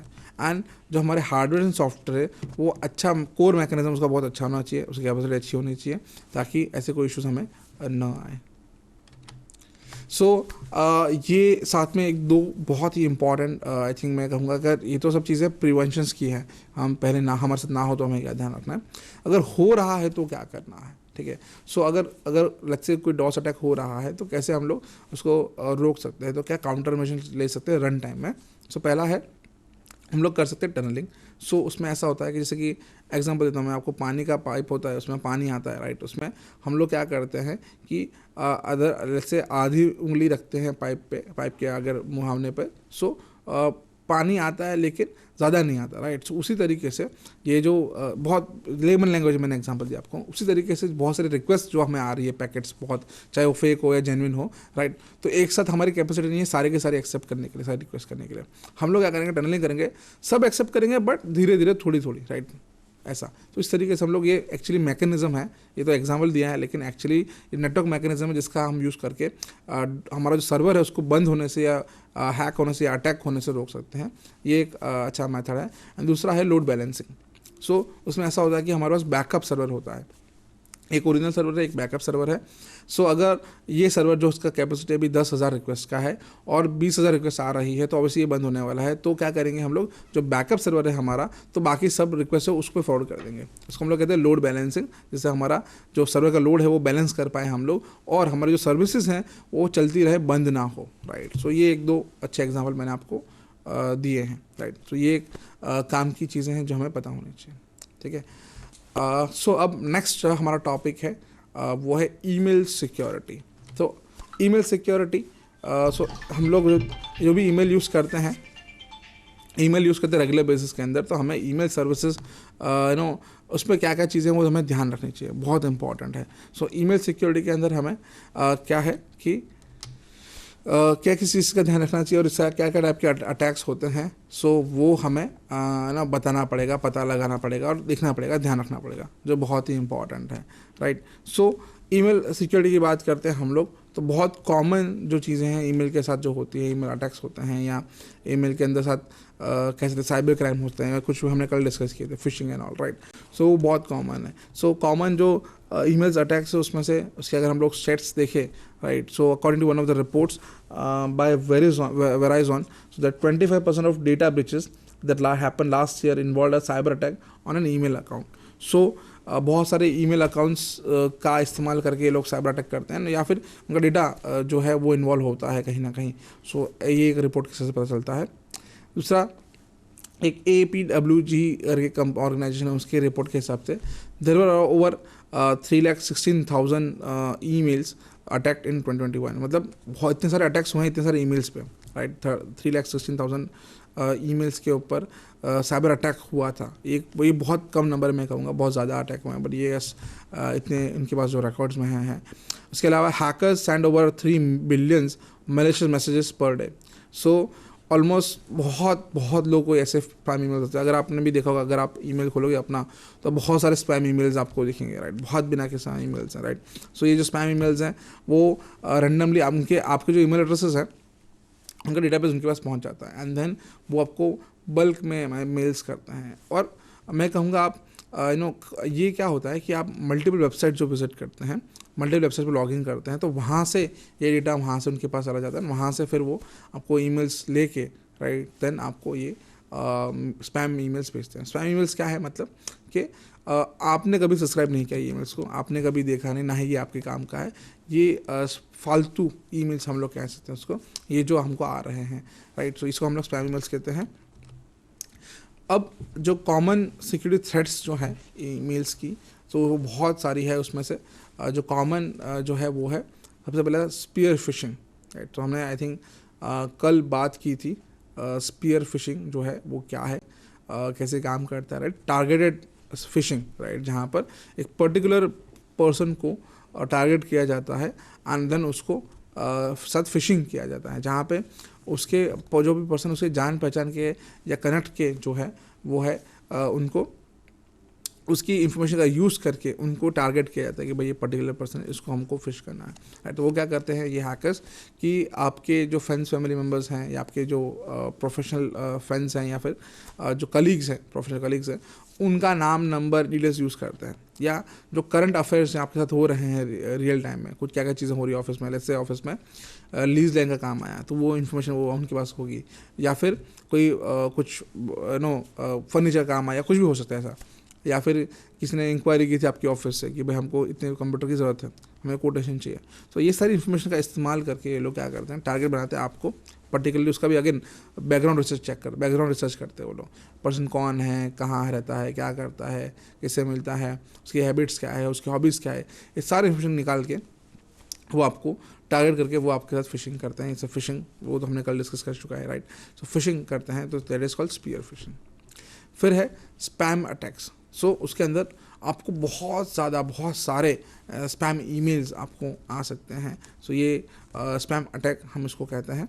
स्पैम जैसे मैंने कहा कि रैंडम मेल्स हो सकते हैं, जैसे कि एग्जांपल कि भाई आपको मेल आ रहा है कि पर्टिकुलर जगह पे पर्टिकुलर सिटी के अंदर यहाँ पे एक प्रॉपर्टी है, अगर आप खरीदना चाहो तो, राइट। देन वो उसके अलावा जैसे कि बिज़नेस अपॉर्चुनिटी कह सकती है, भाई ये बिज़नेस आप कर सकते हो, बहुत अच्छा है। या फिर ऐसा कि भाई ये कंपनी आपको रजिस्ट्रेशन करानी है, या कुछ भी हो सकता है, बैंक लोन है, कोई भी टाइप की ऑफर आ सकती है। लॉटरी वाली जो हमने कल बात किया था, लॉटरी, चैरिटी, डोनेशंस, ये बहुत सारे ऐसे these are spam emails, right. So ऐसे बहुत सारे स्पैम ईमेल्स आपको आ रहे हैं, मतलब आपके ऊपर स्पैम अटैक हो रहा है ईमेल पे आपके, मतलब किसी ने टारगेट किया अगेन आपको, या फिर मजे लेने के लिए कोई आपको परेशान कर रहा है, राइट। स्पैम अटैक्स हो सकते हैं। डीडॉस अटैक और डॉस अटैक जो हमने बात किया अभी, वो क्या है, राइट। वो आपके अगेन ईमेल्स पे भी हो सकते हैं, मल्टीपल तरीके से आपके ईमेल सर्वर पे बेसिकली हो सकते हैं। फिर मैलवेयर अटैक्स। सो आपको मैलवेयर्स बहुत सारे ऐसे हो सकते हैं, और बहुत होते हैं, मेरे पास 1-2 एग्जांपल्स में अभी मैं दिखाऊंगा आपको। सो मैलवेयर्स अटैक होते हैं जहाँ पे आपको कुछ भी करके कन्विंस किया जाता है, कोई लिंक पे क्लिक करना है, या कोई फाइल आपको भेजती है एज अ अटैचमेंट, वो आपको डाउनलोड करनी है। तो उस तरीके से आपको कन्विंस करते हैं, वो उसमें कंटेंट भी ऐसा कुछ लिखते हैं, वो भी बताता हूँ मैं आपको। बट यस, malware अटैक्स आपके ऊपर हो सकते हैं using on email services. So these are like common threats. Then social engineering attack, वो भी हमने कल देखे। सोशल इंजीनियरिंग कितने अलग अलग टाइप की सोशल इंजीनियरिंग्स हैं, मेथड्स हैं, अलग टेक्निक्स हैं, और भी बहुत सारी हमने कुछ डिस्कस की थी कल, और टाइम के अभाव के कारण हमने कुछ किया और बाकी चीज़ें रह गई है। But yes, social engineering attacks बहुत सारे टाइप के होते हैं, बहुत इंपॉर्टेंट है, और हम लोग कभी ना कभी कहीं ना कहीं ये सोशल इंजीनियरिंग अटैक के विक्टिम ज़रूर बनते हैं, है ना। चाहे वो बेसिकली अगर हम लोग बात करें साइबर सिक्योरिटी के अंदर, तो बहुत सारी चीज़ें हैं, बट यही चीज़ जो सोशल इंजीनियरिंग कंसेप्ट है, वो बहुत सारी और भी जगह लागू पड़ता है। जैसे कि एग्जांपल, हमें कोई शॉपिंग करने गए, सामान खरीदने गए, तो वहाँ पर एक चीज़ हमने देखी मॉल के अंदर कि भाई लिखा था प्राइस 1999, ठीक है। सो हम बोलते यार 1000 रुपये की चीज़ें खरीद लेते हैं, ठीक है, बट एक्चुअली वो 1000 रुपये की चीज़ नहीं थी, वो 2000 रुपये की चीज़ थी, लेकिन वहाँ पे लिखा था आगे 1, सो इसलिए हमने 1000 गिना। तो हमारा दिमाग कहता है कि इसे 1000 रुपीज़ जो है ना, जो प्राइसिंग है, हम ध्यान नहीं देते। तो वो जो 1.99 उन्होंने 1 रुपया नहीं लिया, राइट। सो वो उसके चक्कर में वो उनका सेल बढ़ गया बेसिकली, राइट। सो एक 0.99 या 0.9 भी या 0.1 भी वो वैल्यू हटा देते हैं वो लोग, तो उसको वैल्यू वो लोग गिनते हैं, है ना। सो हम लोग ध्यान रहते नहीं, हमारा जो सबकॉन्शियस माइंड है वो उस चीज़ पे ध्यान देता नहीं है, वो उतना हमारा काम नहीं करता उस चीज़ के लिए, फोकस नहीं करता, राइट। और हमको ऐसे तो हमें चीज़ चाहिए होती, हम डिसीजन नहीं ले पाते जस्ट बिकॉज हमको लगता है ये सस्ता है, राइट, कि भाई ये सस्ता है, तो वो हम लोग ले लेते हैं। बट एक्चुअली हम लोग वो नहीं देते कि इट्स एक्चुअली 1999, इट्स 2000 रुपीज़, है ना। नंबर 2 नहीं, 1 है, तो वो 1 की वजह से हम लोग वो एक्चुअली कन्विंस हो जाते हैं, हम लोग सामान खरीदते हैं, राइट। सो ये कॉमन सोशल इंजीनियरिंग टेक्निक है सेल बढ़ाने की। मॉल्स वाले बहुत ये यूज़ करते हैं। इवन जैसे कि मैं आपको बताऊँ, नॉर्मल किराना स्टोर भी हो, जैसे कोई शॉप हो जहाँ पे आप रेगुलर सामान लेते हो, राइट, ग्रोसरी स्टोर हो या फिर आपका प्रोविजन स्टोर हो, राइट। सो वहाँ पे हमेशा आप देखोगे कि जहाँ पर ये जो ये दुकान का ओनर जो है, जहाँ पे वो बैठा है, राइट, सन ओनर जहाँ पे वो बिल बनाता है, जहाँ पे वो पर्ची फाड़ता है, राइट, ये सब चीज़ें करता है। सो जब आपने सामान ले लिया, वो ऑलमोस्ट बाहर ही होता है, राइट। जब आपने पूरा घूम लिया मॉल या वो ग्रोसरी स्टोर, सामान आपने सब ले लिया है, तो अब जब सामान लेने का बिल बनाने आता है यहाँ पर, राइट, अगर आपके साथ कोई बच्चा हो आपके साथ, तो सामने ना वो बच्चा, वो टेबल जो है, टेबल का साइज़ इतना होता है कि वो बच्चे की आंखों के सामने ही होता है ना। छोटा बच्चा होगा, सो उसके सामने, आंखों के सामने यही दिख रहा है, उसको चॉकलेट दिख रहा है। हम बड़े तो हमको ऐसा चॉकलेट रखे होते हैं, हमें नहीं दिखता, राइट। लेकिन जो छोटा बच्चा है, उसके एग्जैक्ट आई साइड के सामने चॉकलेट होती है, इसलिए बच्चा हमेशा उसका चॉकलेट के लिए लड़ता है, झगड़ता है, रोता है, मुझे चॉकलेट चाहिए। उसको नहीं दिखेगा तो वो कभी नहीं करेगा, लेकिन उसके एग्जैक्ट आंखों के सामने है जहाँ पे वो काउंटर है, जहाँ पे हम लोग पेमेंट करते, राइट, तो वो हमेशा उसके लिए रोता है कि मुझे चॉकलेट चाहिए, राइट। सो वो एक टेक्निक है अगेन चॉकलेट की सेल बढ़ाने की। So this is again it's a social engineering technique, जहाँ पे हम ह्यूमन माइंड्स को एक्चुअली हैक कर रहे हैं। सो ये कॉमन टेक्निक है, कॉमन अटैक्स हैं, ऐसे बहुत सारे अलग अलग तरीके से होते हैं। ये 1-2 अच्छे एग्जाम्पल मैंने दिए, जो रियल लाइफ में एक्चुअली ये सब होता है हमारे साथ, वैसे ऑनलाइन में भी होता है हमारे साथ। फिर है ईमेल स्पूफिंग अटैक्स, जहाँ पर आपको ईमेल स्पूफ्ड ईमेल आपको आते हैं। स्पूफ ईमेल मतलब मैंने आपको ईमेल किया है बट एक्चुअली मेरा नाम इस्तेमाल करके कोई और आपको ईमेल कर रहा है, राइट। इसको हम लोग कहते हैं स्पूफिंग। सो ऐसे भी बहुत ईमेल्स आते हैं, जैसे कई बार मैंने बीच में देखा था मुझे मेरे नाम से ही ईमेल आ रहे थे। अब ऑब्वियसली मैं भी वो टेंशन में आ जाऊँगा, यार मेरा ईमेल आया, मैं एक बार खोल के तो देखूंगा, राइट। सो विरल परमार नाम से आया, मैं बोला यार ये कौन है, राइट। सो ये technique again it's social engineering technique and spoofing technique, right. So उन्होंने ईमेल एड्रेस भले कुछ ना हो, उस पर नाम मेरा था, ऐसा था, कुछ और ईमेल एड्रेस था लेकिन नाम मेरा था, तो वो नाम को इसे मैंने ओपन करके देखा। So again it's an random एक अटैचमेंट था उस पर, राइट, कि प्लीज़ डाउनलोड दिस थिंग। बोला ओके फाइन, ठीक है, डिलीट कर दिया मैंने, ठीक है। सो ये सारी चीज़ें हैं। ईमेल स्पूफिंग, मेरे ही नाम से मेरे दोस्तों को ईमेल जा सकता है। फिर एक दो मैंने एग्जांपल दिए थे आपको, जैसे कि एक कंपनी थी, उसके कंपनी के जो स्टार्टअप फाउंडर थे, सो उनके नाम से उनके एम्प्लॉयज़ को ईमेल गए एंड देन उनके एम्प्लॉयज़ ने पेमेंट कर दिया एंड फ्रॉड हो गया उनके साथ, राइट। सो ईमेल स्पूफिंग अटैक्स हम कह सकते हैं। देन रैंसमवेयर अटैक, वो भी हमने डिस्कस कर चुके हैं हम लोग कि रैंसमवेयर क्या है, कैसे काम करता है, एंड उसके भी जो अटैक्स हैं वो यूजुअली होते हैं। उसके अंदर मैंने बताया था अगेन कि जो रैंसमवेयर आने का, जो आपके सिस्टम में जो रैंसमवेयर अटैक होता है, जो रैंसमवेयर अटैक आता है आपके सिस्टम, बेसिकली रैंसमवेयर आता है आपके सिस्टम के अंदर। सो वो रैंसमवेयर आने का जो पाथ है, सोर्स है, वो है ईमेल। सो आपको एक ईमेल आएगा एंड ईमेल पे आप जो आपको ईमेल आएगा, आपको सेंस ऑफ इमरजेंसी बताएगा कि भाई ये इंपॉर्टेंट है, ज़रूरी है, राइट। ऐसा करके एक ईमेल आएगा आपको। वो हो सकता है इंपॉर्टेंट फाइल होगा, उस पर लिखा हो, जैसे कि बैलेंस शीट है, ऐसा कुछ भी लिखा हो सकता है, राइट। सो वो आप डाउनलोड कर लोगे, ईमेल डाउनलोड करोगे, ईमेल में से जो अटैचमेंट है वो डाउनलोड करोगे, ओपन करोगे। सो आपको देखा ये तो कुछ नहीं है, कोई काम नहीं कर रहा है, फाइल में एरर आ रहा है, बेसिकली सही से डाउनलोड नहीं हुआ है, कुछ इशू है। सो हमारा ध्यान नहीं किया, एक दो बार करके देखा नहीं हो रहा, आपने छोड़ दिया, दिमाग से आपसे निकल गया कि ठीक है होगा कुछ, लेकिन आपको पता नहीं है बैकग्राउंड के अंदर, आपके लैपटॉप के अंदर या आपके पीसी के अंदर ऑटोमेटिकली बैकग्राउंड के अंदर सारी फाइल स्कैन हो रही है, एनक्रिप्ट हो रही है, और एक दो घंटे के अंदर आपका सारा डेटा एनक्रिप्ट हो जाएगा और आपको आ जाएगा notification, your account has bin, your laptop has been attacked by ransomware, इतना इतना पैसा दो वरना आपका डेटा एडिट हम लोग कर देंगे, राइट। सो ये बहुत ही common type of ransomware attack है जो मेल के थ्रू अगेन आता है। उसमें मैक्रोस फाइल होती है, ये सब होती है, एंड जो एक्चुअली अटैच होती हैं और इसके अंदर मेलवेयर होता है, राइट। सो ये एक बहुत अच्छा सोर्स है अगेन रैंसमवेयर अटैक का। सो हमें ध्यान रखना है कि ये सब चीज़ें ना हो हमारे साथ। ऐसा कुछ आता है तो हमें मेल्स ओपन नहीं करने हैं या ऐसी फाइल से तुरंत डिलीट कर देना है।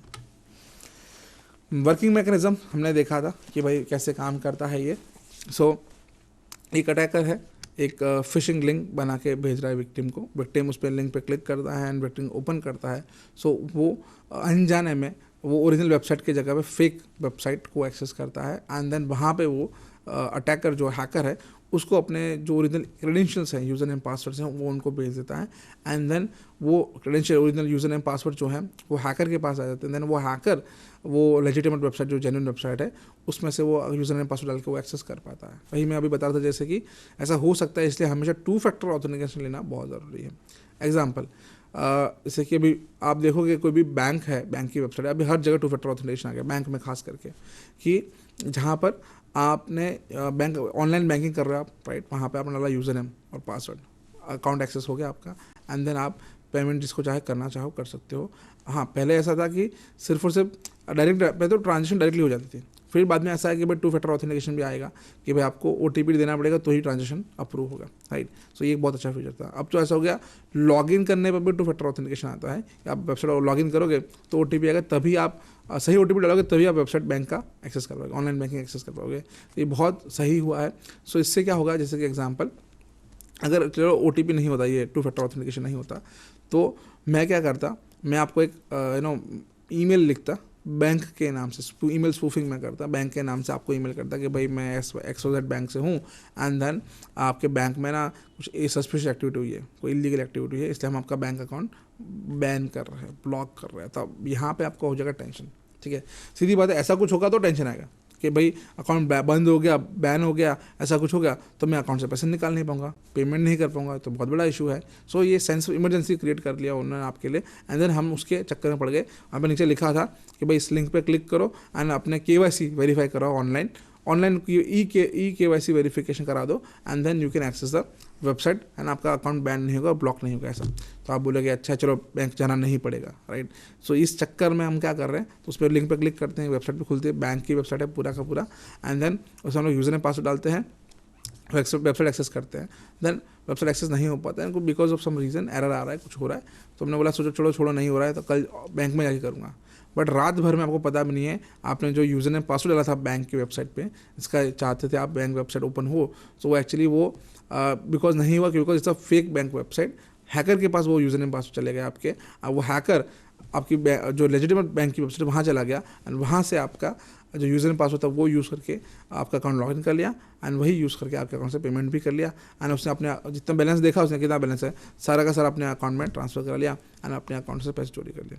ये तो अच्छा है, बहुत अच्छी बात है कि OTP है। जैसे मैं कह रहा था कल US में ऐसा नहीं होता है, OTP नहीं आता है। जैसे पेमेंट किया उसमें क्या ख़त्म, OTP नहीं आता है। तो सोचो आप कितनी अच्छी चीज़ है ये, राइट। जैसे आप ट्रांजेक्शन करते हो OTP आता है, लॉगिन करते हो OTP आता है, तो बहुत अच्छी चीज़ें हैं ये। दिस है 2 factor authentication, user name password is the first factor and this OTP is the second factor of authentication of our self, right. So ये बहुत अच्छी चीज़ है। इस तरीके से ये आपके फिशिंग करके आपके अकाउंट से पैसे चुरा सकते हैं। ये एक कंसेप्ट है, ये कहीं पे भी लागू पड़ सकता है। ये एक एग्जांपल दिया है, बहुत अच्छा है। इट्स अ फिशिंग थिंग, जो मेल से होता है उसको हम लोग फिशिंग कहते हैं, फ़ोन पे होता है विशिंग कहते हैं, SMS से होता है स्मशिंग कहते हैं, राइट।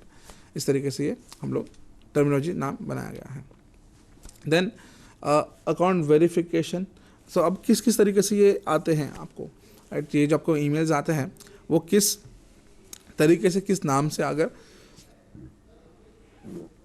आ सकते हैं, सॉरी एक है पहले अकाउंट वेरिफिकेशन के नाम से आ सकते हैं आपको, कि भाई आपका अकाउंट है वो उसमें कुछ इशू है, उसमें हम लोग वेरिफिकेशन करना चाहते हैं, इस तरीके से आपको वो ईमेल आएगा। देन है क्लाउड फाइल शेयरिंग, कि हमने एक इम्पॉर्टेंट फाइल, सीक्रेट फाइल आपके शेयर कर रहे हैं, please allow access, take permission, ऐसा कुछ, request access and you will get an access to this particular files. इस तरीके से वो कुछ भी अगर आपको लिंक पे क्लिक करवाने वाला है। डॉक्यूमेंट साइन, ये भी एक लेटेस्ट चल रहा है कि भाई गवर्नमेंट की तरफ से ऐसा भी आते हैं कि हम लोग गवर्नमेंट की तरफ से हैं, ई वेरिफिकेशन के लिए आपको हमने ये मेल किया है, इस पर क्लिक करो, इस पर डॉक्यूमेंट को वेरीफाई करो एंड देन ये अपलोड कर दो। यूजुअली ऐसा होता है अगर आप इनकम टैक्स डिपार्टमेंट की बात करें या MCA की बात करें, मिनिस्ट्री ऑफ कॉर्पोरेट अफेयर्स, जिसके अंदर अगर आप कंपनी के ओनर हो तो मोस्टली ये सारा काम अभी ई डॉक्यूमेंट साइन जैसा हो गया है, डिजिटल सिग्नेचर आप यूज़ करते हो डॉक्यूमेंट वेरिफिकेशन के लिए, राइट। सो ये चीज़ें हैं वो हम लोग यूज़ करते हैं नॉर्मली, अगर बिजनेस ओनर हो आपको आइडिया होगा, लेकिन नहीं है तो, लेकिन ऐसा होता है, बता रहा हूँ जस्ट, चाहे वो इनकम टैक्स डिपार्टमेंट है या MCA है, ये सारी और भी बहुत सारी सर्विसेज हैं इंडिया के अंदर भी आजकल, सब कुछ डिजिटल हो गया है, राइट। तो जितनी ज़्यादा चीज़ें डिजिटल हो गई है तो वेरिफिकेशन के लिए जो है चीज़ें, उसकी भी कुछ नई नई अपॉर्चुनिटीज़ निकली है कि how we can verify people और यूजर्स ऑनलाइन। तो उसके लिए ये एक अच्छा नया चीज़ है, डॉक्यूमेंट साइन। आइधर आप अपना डिजिटल सिग्नेचर यूज़ कर सकते हो या अपनी साइन एक्चुअली साइन करके एक एप्लीकेशन खुलता है जिसमें साइन करके आप अपलोड कर सकते हो, right. This document is an also an good option, but again इसका इस तरीके से हैकर फ़ायदा उठा सकते हैं। आपको भेजेगा, आपको लगेगा जेन्युइन है but it's an fake thing, और आपने गलती से उस पर लिंक पे क्लिक कर दिया या उसने फाइल डाउनलोड कर लिया आपने, तो आपके सिस्टम में ये मैलवेयर आ सकते हैं। देन फेक इनवॉइस, ऐसा है कि आपको एक इनवॉइस भेजेंगे कि आपका जो पेमेंट था वो आया नहीं अभी तक, जरा ये इनवॉइस हमने भेजा, जरा देख लीजिए एक बार। तो आप बोलेगा कौन सा पेमेंट, किस तरीके का पेमेंट, राइट। उसमें अलग से कुछ भी हो सकता है ना, बोल सकते हैं कि सर ये मैंने पेमेंट कर दिया, ये रहा आपका स्लिप, राइट, मैंने जो ट्रांजेक्शन किया उसका, ऐसा कुछ भी तरीके से वो आपको ऐसा कुछ भी लिख के भेज सकते। तो आप तो ऑब्वियसली आपको इंटरेस्ट होगा कि भाई क्या क्या पेमेंट की बात कर रहा है। पेमेंट लेना हो तो ज़्यादा इंटरेस्ट होगा, राइट, पेमेंट देना होगा तो कम इंटरेस्ट होगा, बट यस होगा, राइट। सो हम लोग देखेंगे यार किस चीज़ की बात कर रहे हैं। तो हम लोग जो फेक इनवॉइसेस हैं, फेक बिल्स हैं, उसके चक्कर में हम डाउनलोड करेंगे कोई बिल्स, वहाँ पर दिख रहे, ट्राई करेंगे, देखने का नहीं दिख रहा, डाउनलोड करेंगे फाइल। जैसे फाइल डाउनलोड किया, ओपन किया, रन किया, ख़त्म हो गया बात ना, हमारा गेम ख़त्म, हमारा अकाउंट हैक हो गया, गिन लेने का हमें, हमारा लैपटॉप हैक हो गया, ऐसा हमें सोच लेना चाहिए। देन डिलीवरी नोटिफिकेशन, ऐसा बहुत होता है अभी आजकल, मुझे भी आए हैं ये फेक इन्वॉइसेस रिसेंटली, फिर ये डिलीवरी नोटिफिकेशन कि हमने वो अलग अलग जो डिलीवरी सर्विसेज हैं जैसे कि FedEx हैं, UPS, इन सब के नाम से ये लोग ईमेल करते हैं कि we are from UPS and we have like this is your status of your delivery, right. So यहाँ से वो बताता भी है कि यहाँ XYZ लोकेशन से एक डिलीवरी जो है पार्सल एक आया है आपके नाम का, एंड उसका ट्रैकिंग, लाइव ट्रैकिंग आप यहाँ पे कर सकते हो। इस पर लिंक पे क्लिक करो, you can track the live location of your product, जो भी आपको डिलीवरी आने वाली है उसको ट्रैक कर सकते हो, ठीक है। तो इस तरीके से भी फेक ईमेल्स आपको आ सकते हैं। फिर ऑब्वियसली टैक्स स्कैम जो बहुत होता है, इनकम टैक्स जो 31 मार्च है, राइट। सो अभी महीने पहले से, अभी ऑलमोस्ट ये जनवरी खत्म होने वाला है, फरवरी शुरू होते हैं, ये टैक्स ईमेल्स आपको आना शुरू हो जाएंगे, टैक्स स्कैम, कि भाई आपने टैक्स भरा नहीं है, प्लीज़ भर दो, नहीं भरोगे तो इशू होगा, नहीं भरो तो केस होगा, नहीं भरो तो जेल जाना पड़ेगा। मतलब ऐसे बहुत सारे आपको अलग अलग तरह से धमकाने के ईमेल्स आपको आ सकते हैं। तो ये भी होता है ईमेल्स पे। जो मैं बताया था DHL का, ये जो मैं बताया था डिलीवरी वाला, राइट। तो आपको यहाँ पे आप देख सकते हो, यहाँ पे मेल है, मेल आया है DHL सर्विसेज की तरफ से। सो अभी DHL सर्विसेज में यहाँ पे लिखा है भाई रॉब टेलर आपको मेल कर रहा है। अब यहाँ पे देखो, यहाँ पे क्या नाम है ऊपर, info@dhl_deliveries.com, एंड आया है यहाँ पे रॉबर्ट को drop.taylor@abc.com को, राइट। अब यहाँ पे आपको लगा ये जेन्युइन है, सो ये जो कंपनी डोमेन है DHL_deliveries, सो एक्चुअली ऐसा कभी नहीं होता है। जो कंपनी है DHL, तो अपना नाम डोमेन अपने नाम के ही लेते हैं। जैसे DHL.com है, DHL वेबसाइट से कंपनी, तो उसका नाम होगा DHL.com, ऐसा कुछ होगा, जेन्युइन होगा। चेक करना तो चाहे तो आप कंपनी का नाम गूगल में डालोगे, आपको पता चल जाएगा कि ये वेबसाइट जो है, कंपनी की वेबसाइट जो URL है, वहीं पता चल जाएगा आपको कि ये सही है, जेन्युइन है कि नहीं है, राइट। सो यहाँ पे दिखता है देखो, info@dhl_deliveries.com। So this can be a fake email. इसका इस्तेमाल करके आपको जो ईमेल आया है वो, एंड देन यहाँ पे जिस तो DHL का लिखा है, इसमें आपका जो पैकेज है उसका नंबर ये है, डिलीवरी आज होने वाली है, उसका आप ट्रैक कर सकते हो, ठीक है। सो ये सब चीज़ें फेक ईमेल्स आपको इस तरीके से आ सकते हैं। फिर जैसे कि ये बैंक है, अगेन ये ओरिजिनल बैंक नहीं है, but sun I have use this thing, कि भाई ट्रस्टेड बैंक करके एक बैंक है जिनका आपको मेल आया है। उसमें देखो आप यहाँ पे लिखा है, क्या लिखा है, if the information is not correct, someone unknown may have access to your account. As a safety measure, please visit your website via the link below to verify your personal information, right? So ये आपको पहले तो डरा रहे है ना, कि आपके अकाउंट से इतने पैसे चोरी हो चुके हैं, $135.25 आपको अकाउंट से पैसे चोरी हो चुके हैं। और अगर आपने ट्रांजेक्शन ये नहीं किया है तो ये लिंक पे क्लिक करो और अपने आप को वेरीफाई करो, तो हम लोग ये ट्रांजेक्शन को रोक सकते हैं, राइट। इस तरह के डराने वाले, बेसिकली ऑब्वियसली पैसे गए तो अब पैसे वाला सिनेरियो होता तो हम डर जाते हैं, है ना, और टेंशन में आ जाते, हम समझ में नहीं आता हम क्या करना है, उसके चक्कर में हम और पैसे गवा देते हैं, राइट। सो ऐसा बहुत होता है। देन अलग अलग कंपनीज हैं, अलग अलग वेबसाइट्स हैं, हम लोग जो एक्सेस करते हैं, रेगुलर यूज़र होते हैं, उसका हो सकता है उसका डेटा लीक हो गया, राइट। डेटा लीक हो गया तो ऑब्वियसली हैकर्स के पास पहुँच गया, तो हैकर्स ये इन्फॉर्मेशन का इस्तेमाल कर सकते हैं, जिसमें जैसे कि ये एक पर्टिकुलर कंपनी है, उनका डेटा लीक हो गया होगा, एग्जांपल है अगेन। सो उनका डेटा जो है, उसका डेटा का यूज़ करके हैकर ने एक मेल बनाया, स्पैम ईमेल, जो सबको भेजा कि भाई हमारी कंपनी की जो पॉलिसी है वेबसाइट्स की है हॉलीडे की, ये सब चीज़ चेंज हो रही है। सो अगर आपको देखना है क्या है क्या नहीं है, सो आप एक्चुअली ये नीचे बटन दिया गया, प्लीज़ आइदर क्लिक हियर और लिंक बिलो, सो उस पर जाके आप एक्चुअली ये सारी payment terms and condition, payments की सर्विसेज जो भी है हमारी, वो एक्चुअली आप वेरीफाई कर सकते हैं। सो नीचे लिखा है then verify policy, view policies and then verify, right. So कहीं पे भी आप क्लिक करोगे, चाहे वो लिंक पे क्लिक करो या वो बटन पे क्लिक करो, सो जो रन होने वाला है वो रन होगा, वेबसाइट बैकग्राउंड में रन होगी एंड आपके सिस्टम के अंदर मेलवेयर इंस्टॉल हो जाएगा, राइट। सो ये सब चीज़ें होती हैं। देन ऐसे भी सेंस ऑफ इमरजेंसी कि आपको आ सकता है, जैसे मैंने एक दो एग्जांपल भी दिए थे फेसबुक का आपको, तो ऐसा ही कुछ आ सकता है कि your account password is expired और account has been take over, या account has been hacked, so please open this email, click on this link and try to recover your account. इस तरीके से डरा धमका के लोग हमसे काम करवाना चाहते हैं।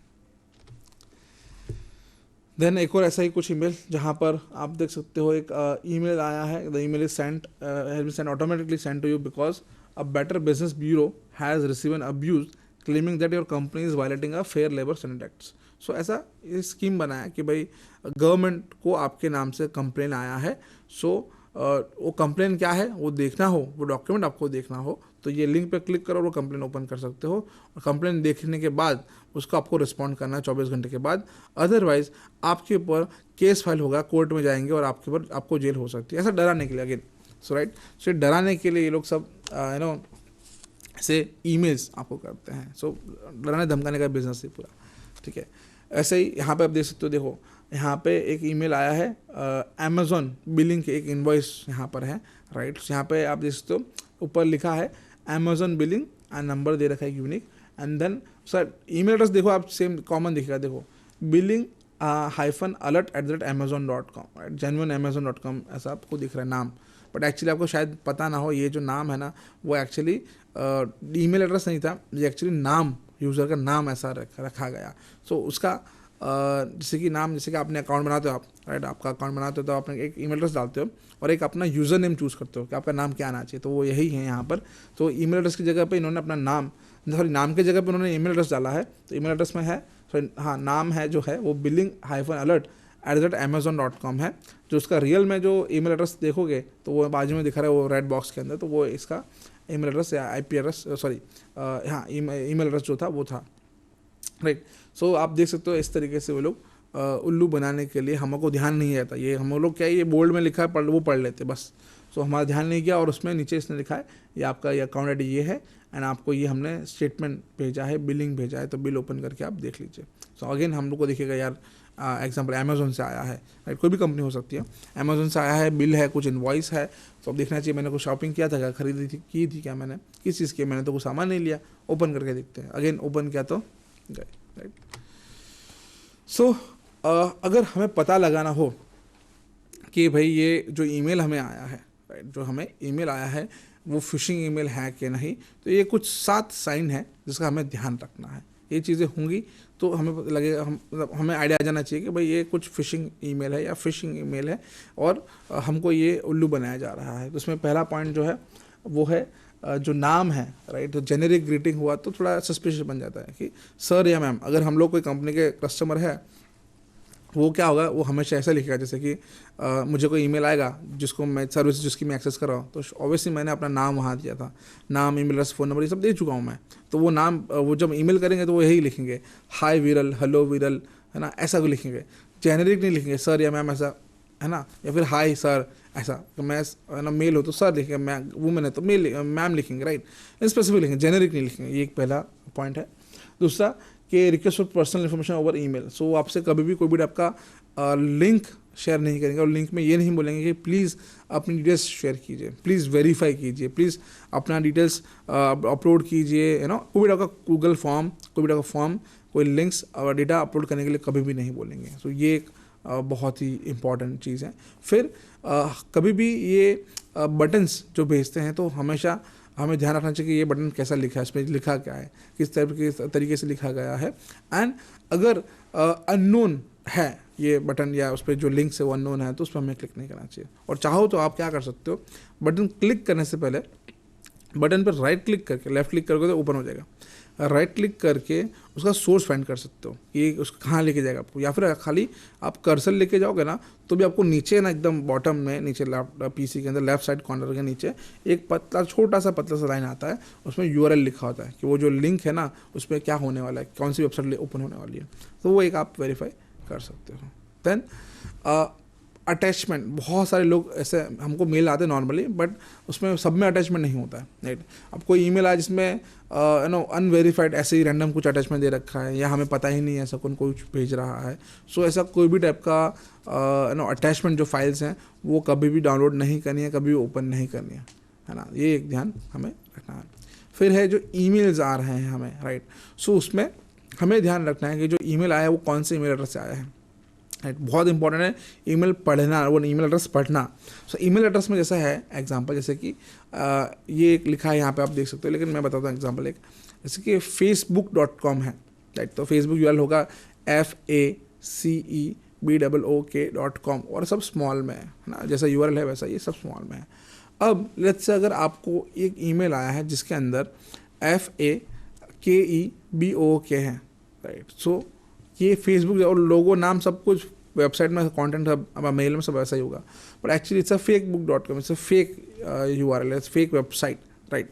सो ऐसा, या छोटे छोटे बुक में ऐसा नॉर्मली 2 O आते हैं तो वो 3 O लगा के देगा ना, Facebook FACEBOOK facebook.com, right. So ये अगेन URL पढ़ना बहुत इंपॉर्टेंट है। अगर लेट्स से 2 ही O है बट वो एक्चुअली O नहीं, वो 0 है, ऐसा भी हो सकता है।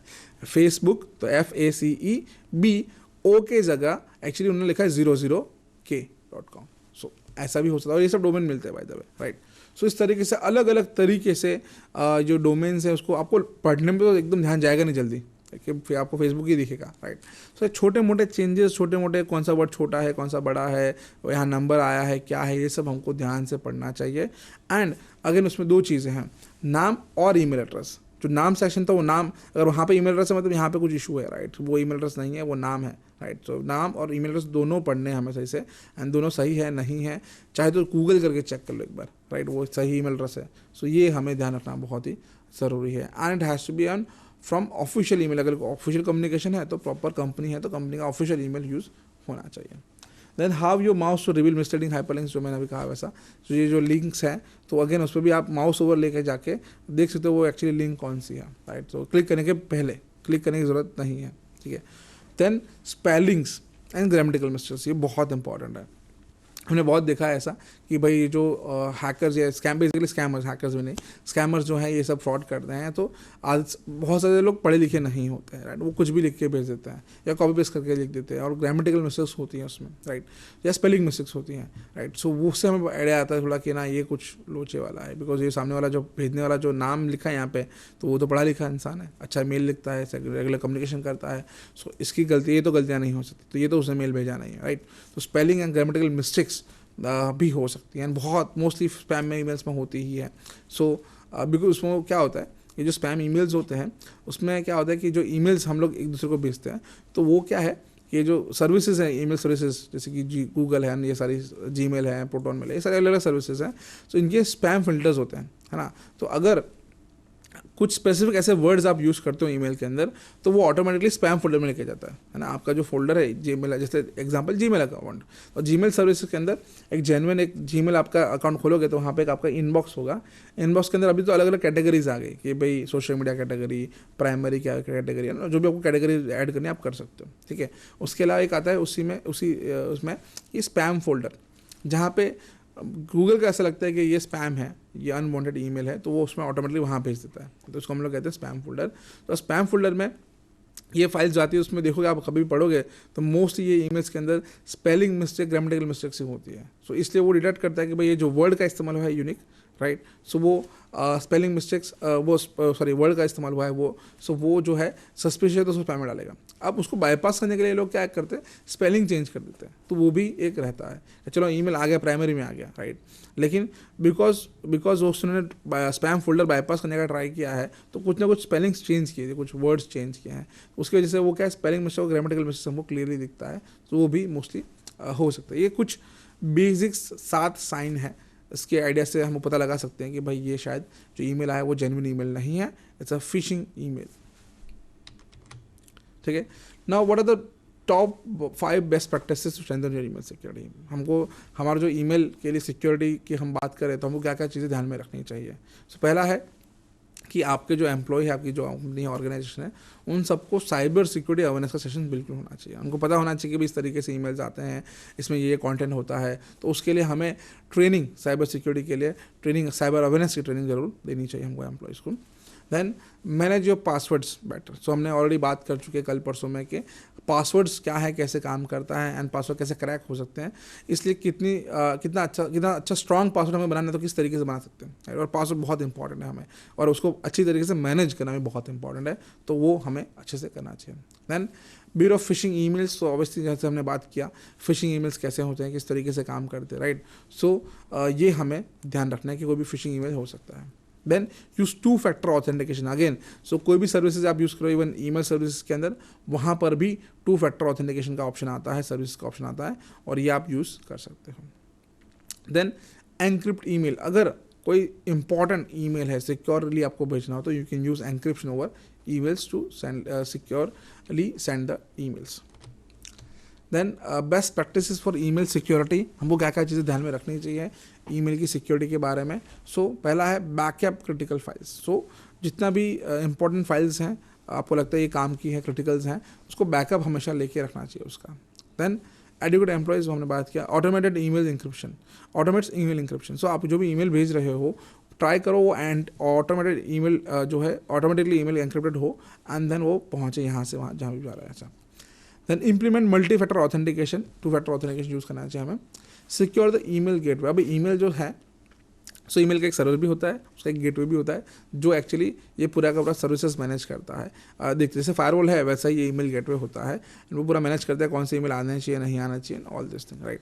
सो ये एक मॉनिटर रहता है, तो वो एक ईमेल सर्वर के साथ होता है गेटवे, तो वो भी हमें सही सेटअप करना चाहिए, अच्छे से कॉन्फ़िगर करना चाहिए हमें। फिर यूज़ डिफरेंट मैलिशियस, ऐसा हो सकता है कि मल्टीपल अकाउंट्स आप यूज़ कर रहे हो, सिंगल चीज़ के लिए यूज़ कर रहे हो, तो मैं कहूँगा मतलब बहुत से सर्विसेज आप यूज़ कर रहे हो, उसके लिए सेम ईमेल यूज़ कर रहे हो, तो ऐसा कभी मत करो, राइट। तो ट्राई करो अलग अलग multiple different email account use करो अलग अलग सर्विसेज के लिए, तो वो ज़्यादा अच्छा है। सो उसमें ऐसा ना हो कि एक अकाउंट हैक हुआ तो सारे अकाउंट हैक हुए, बिकॉज सारे अकाउंट एक ही साथ कनेक्टेड हैं, ऐसा मत करो। सो अलग अलग सर्विसेज एक्सेस करने के लिए अलग अलग ईमेल अकाउंट्स आप यूज़ कर सकते हो। फिशिंग ईमेल्स आ सकते हैं, वो ध्यान रखो आप। लिंक्स जो आती हैं ईमेल के अंदर उसका ध्यान रखना चाहिए हमें, कैसे तैसी लिंक आती हैं। कोई भी फाइल्स जो आती है डाउनलोड हमारे ईमेल के अंदर, कभी भी कोई भी फाइल्स ओपन नहीं करनी है, कभी भी सारी फाइल्स तो कभी नहीं ओपन करनी है। Never read your emails from public network, तो आपके जो ईमेल्स आप एक्सेस करने का ट्राई कर रहे हो, अगर लेट्स से आप पब्लिक वाईफाई में गए हो, मतलब कहीं पर भी कोई पार्क है, कोई रेलवे स्टेशन है, या कहीं पर भी जहाँ पे फ्री इंटरनेट मिल रहा है, वहाँ जाके ऐसे private emails, online banking website, ये सारी कभी भी एक्सेस नहीं करनी है, बिकॉज ये नेटवर्क एन्क्रिप्टेड नहीं होता है। सो और वेबसाइट एन्क्रिप्ट नहीं हुई या ईमेल एन्क्रिप्टेड नहीं हुआ है तो कोई भी आपके ईमेल्स, मैसेजेस ये सब पढ़ सकता है। Then use strong password, password strong use करना चाहिए हमको। Never click on unsubscribe in spam emails, ऐसा बहुत होता है कि बहुत सारे ईमेल्स हमको आते हैं, उसमें बहुत सारे ईमेल्स होते हैं जो स्पैम ईमेल्स होते हैं। अब हमको बहुत ईमेल्स आ रहे हैं तो हम लोग क्या करते हैं कि भाई इसको मैंने सब्सक्राइब नहीं किया था, मतलब मैंने उसको फॉलो नहीं किया था, तो ये क्यों आ रहा है मेरे को, चलो आ रहा है कोई बात नहीं, इसको अनसब्सक्राइब कर देता हूँ। तो वो जो अनसब्सक्राइब वाला लिंक है वो भी शायद ऐसा हो सकता है, इससे मलिशियस लिंक। तो अगर हम अच्छा करने गए, अनसब्सक्राइब करने गए और हम वापस विक्टिम बन सकते हैं, ठीक है। Concluding the whole email security tips, so beware of phishing, then turn on spam filters को turn on रखो। Never download for any files from anywhere from emails. Create reliable passwords, enable 2-factor authentication and download antivirus software in your laptop, ठीक है। So yeah, that's it on email security. So I hope आपको समझ में आया हो DOS attack and email security perspectives. So आपको कोई भी क्वेश्चंस हैं, डाउट्स है, कोई कन्फ्यूजन है तो आप हमें पूछ सकते हैं फ़ोन करके। नंबर है 8100233445 एंड अभी कॉल कीजिए and we can discuss it out. आपके जो क्वेश्चंस हैं, डाउट है सोशल मीडिया सिक्योरिटी के बारे में, डॉस के बारे में और ईमेल सिक्योरिटी के बारे में।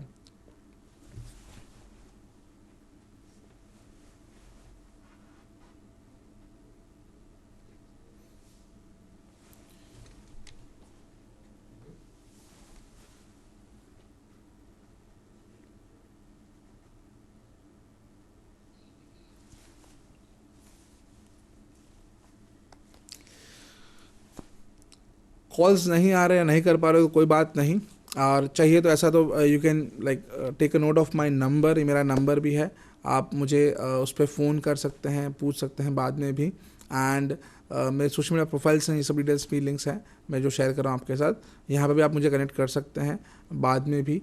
सो मुझे उसके लिए कोई आपत्ति नहीं है, राइट। सो आप, मेरा नंबर है 8980808222, उस पर आप मुझे कॉल कर सकते हैं एंड आपको कोई क्वेरी हो तो बाद में आप मुझे पूछ सकते हैं, ठीक है। और अब लेट्स टेक अ ब्रेक, अगर कॉल नहीं आ रहा तो विल हैव अ ब्रेक, और ब्रेक के बाद हम मिलेंगे एंड हम लोग बात करके नेक्स्ट जो हमारा टॉपिक है वो है about digital forensics and mobile forensics and law. So ये कुछ टॉपिक्स है जो नेक्स्ट हम लोग ब्रेक के बाद हम लोग कंटिन्यू करेंगे, ठीक है। सो मिलते हैं थोड़ी देर बाद, आई थिंक 15-20 मिनट का ब्रेक लेते हैं। We can have a, you guys also can have a lunch and we guys also have a lunch, so let's have a lunch break and we'll meet after 15 to 20 minutes. Yes, thank you.